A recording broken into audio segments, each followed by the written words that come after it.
Time, speed and ডিস্টেন্সের latest question বলেছে একজন ব্যক্তি 3 kilometre per hour, 4 kilometre per hour এবং 8 কিলোমিটার পার আওয়ার বেগে সমান দূরত্ব ভ্রমণ করেছে এবং মোট 425 মিনিট সময় নেয়। তাহলে মোট কত দূরত্ব ভ্রমণ করেছে? 3, 4 আর 8-এর এলসিএম হলো 24। ধরলাম 24 কিলোমিটার করে তিনটে সমান দূরত্ব ভ্রমণ করেছে।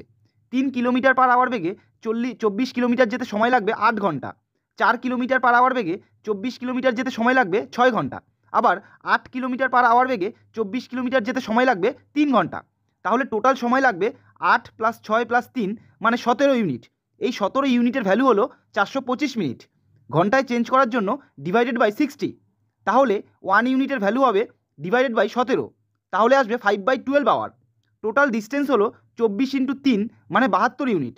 তাহলে 72 ইউনিটের ভ্যালু হবে 72 × 5/12 মানে 30 কিলোমিটার। ঠিক সেম প্রসেসে এটা তোমরা নিজেরা